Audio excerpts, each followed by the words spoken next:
Bulletproof Radio, a state of high performance. The numbers for kids are pretty shocking. You know, the suicide rate has quadrupled over the last 50 or so years. Mm-hmm. Only a third of seventh graders, this is something that you posted, would agree with the statement, "I'm happy with my life."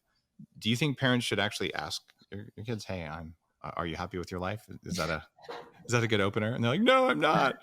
Will they even tell you the truth? Well, I feel like it could be an opener. Like if you have permission to have that conversation with your child, it could be a question, but you certainly wouldn't want to end there. You know, you would want to say, okay, well, what are you enjoying about your life? What is challenging about your life? So that you can get to specific pain points and specific things that they feel inspired to shift.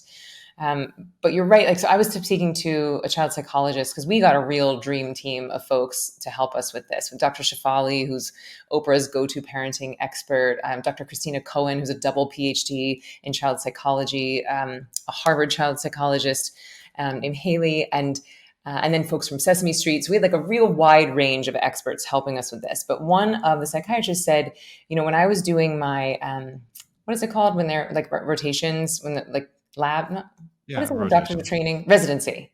When she was doing her residency 15 years ago, they didn't even talk about teen suicide. It wasn't even part of the conversation.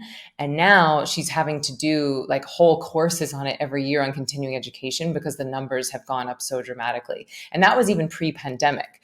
And so this is the thing that I want people to realize is that even before we dealt with sort of isolation and uncertainty that our children are dealing with now, I think just social media, the digital world that we're living in, you know, Zoom, like all of this, it has an impact on our happiness.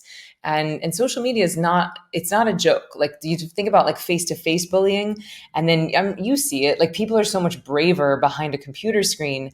Now take that sort of like teenage tribal thing that happens physiologically. Well, where am I in the pecking order?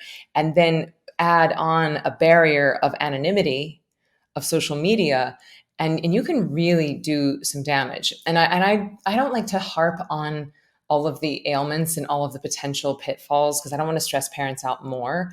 But I do think that it's important that we're honest about where we are and know that there is a way forward, that there are tools. Turns out stress is a curable disease. Like there is a cure for it. It's called meditation. It's been around for thousands of years. The reason why people aren't doing it is they feel like they don't have time. And with kids, they think it's boring.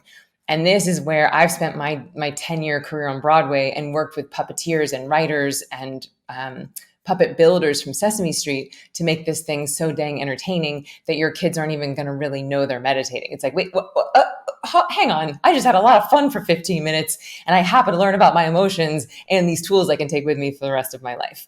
So that's what I'm really proud of in this course.